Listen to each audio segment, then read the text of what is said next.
Hello everyone, thanks for checking out the video. In this video, I'm just going to go over the 7Artisans 50mm T1.05 vision sending lens. I've been testing it out for a week now, well, a little over a week, and have kind of enjoyed testing it out. I like the lens a lot. There's only one or two complaints that would say I have for the lens. One's kind of simple. It's that there aren't any markings on the lens cap for focal length or t-stop. It would be nice to have that on there. If you have it set inside a case, like that, it would really help to have those markings there. They are on the side. Do have them on the side here,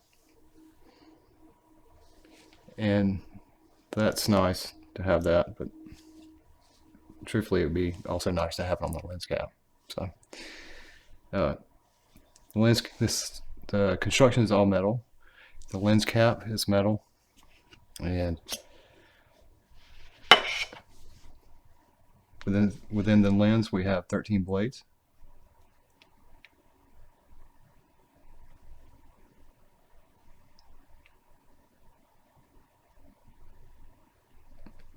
It's a smooth aperture. I haven't had any complaints about how the performance of it. If you had a follow focus set on the aperture ring, it's not going to have any problems. So we have feet and meters on the focus ring.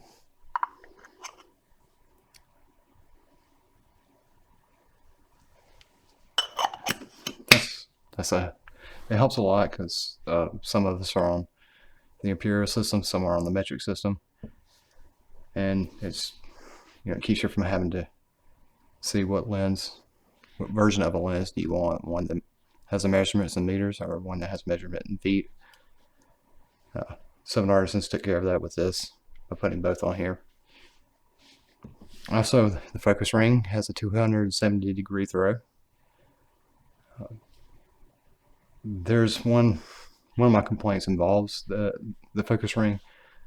So let me turn it here. So we're at infinity on the focus setting here, and we can go past it. That's a big problem. When you go past it, everything goes out of focus. So once you focus to infinity, things that you expect to be in focus when set to infinity, they are. But the moment you go past the infinity mark, everything goes out of focus. So I would like to see 7Artisans put a hard stop in there for that. There's a hard stop. It's just past the infinity point. The lower end, close focus point,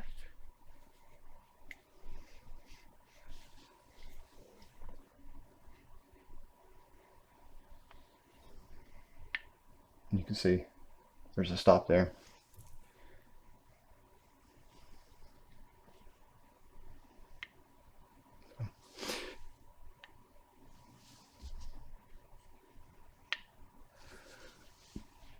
That's good. So they got it right on the bottom end, on the upper end. At least on this particular lens, something's not quite right there because it goes past infinity. Hopefully it's just the lens I happen to have. Hopefully the other 50mm lenses of this line, hopefully they're not that way. Maybe I just had a fluke involving that.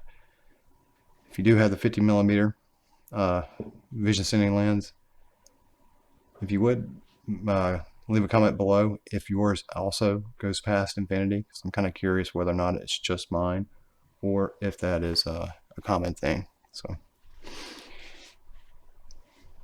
and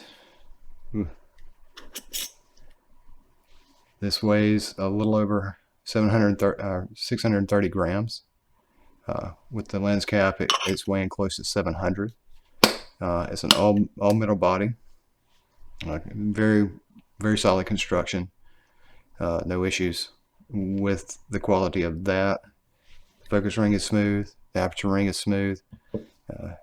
So far, I'm getting really sharp images out of this. So it is something to know. If you prefer lenses that aren't like really sharp, you may not be exactly happy with this one, because this one is sharp. And it's also an APS-C lens. So if you're looking for a full frame, yeah, this isn't it. This is APS-C. And on the S1H, I shoot at 4K 60, which means I have to drop down to Super 35. This covers that portion of the sensor as well. So a full frame on the S1H just simply wouldn't make a difference for me. If I actually wanted to go down to 30 or 24, then I could use a full frame lens because I can use the full frame portion of the sensor. But the moment you go to 4K 60, you're going to Super 35, which means this lens covers it. Also on the S1R, it's similar. Once you go to 4K 60, you're basically dropping down to an APS-C portion of the sensor, and this covers that. So I'm going to show you the mount. This is for the Leica L mount.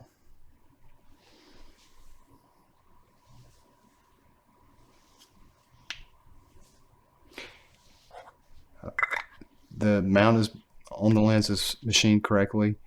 It fits just fine, easily and smooth, easily on the S1H. I do have some lenses that fit a little bit tight on the S1H, and it's that the mount just wasn't cut correctly. This one is. This one's machined right, so I haven't had any problems with that.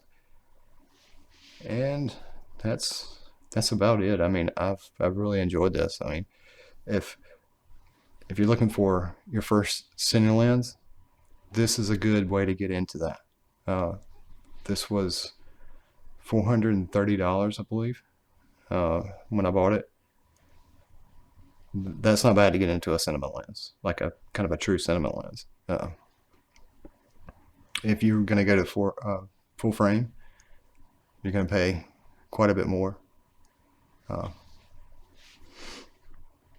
But yeah, this line of lenses, the outer diameter is 90 millimeters, and the inner diameter is 82. So 90 on the outside, 82 for the threads on the inside. And according to 7Artisans, this is consistent. The portion from here to here is consistent between the three focal length lenses they have. They have the 24, 35, and the 50. And the distance between here and here is the same on all three of those lenses. Also, the diameter of the outside here is the same on all three. The filter size that fits this lens, 82 millimeter, that's the same on all three. But there is a weight difference.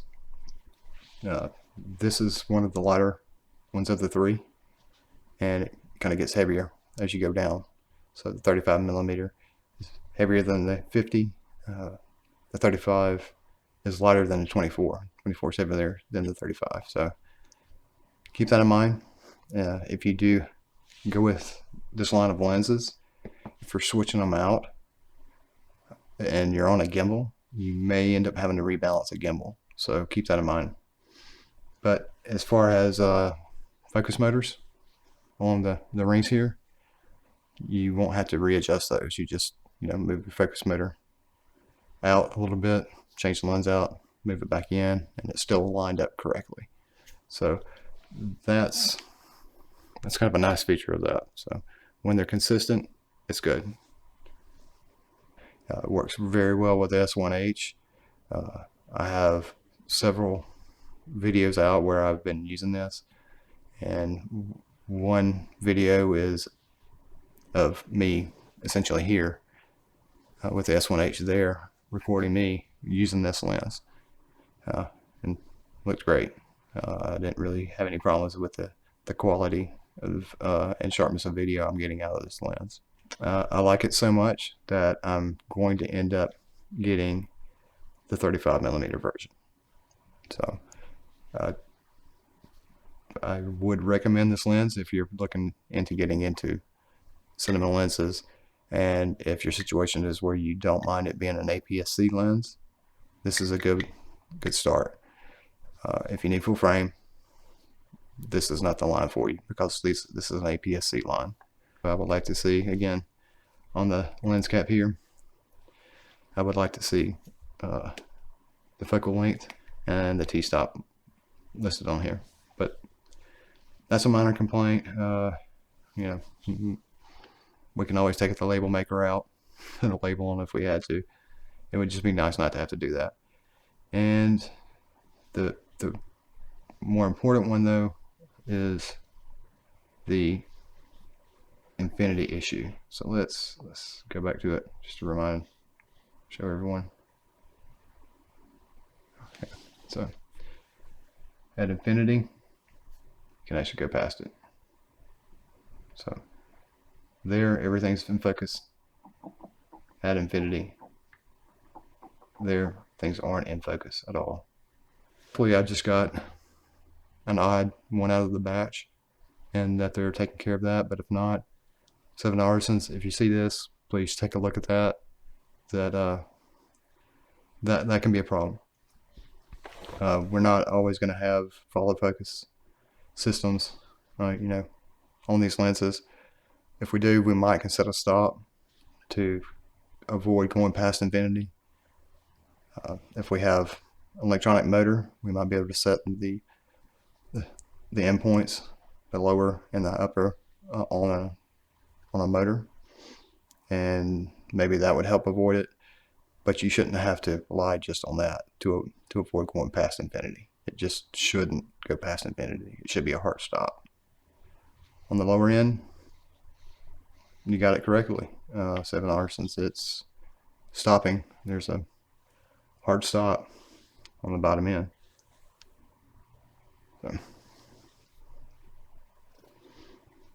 And so that hard stop is working fine. It's just the one around infinity. So that's pretty much it. That's the 7Artisans 50mm T1.05 vision sending lens. As far as a recommendation, if you're looking for an APS-C lens, I would recommend considering this as one of the ways to get into cinema lenses without kind of breaking the bank. It's just the quality of this for the price is good. Can't beat it. So 7Artisans, you did a good job on the lens. Thumbs up for that. If you haven't already subscribed, consider doing so. And if you think this video will help someone, consider sharing it out. And we'll see you in the next video. Thanks.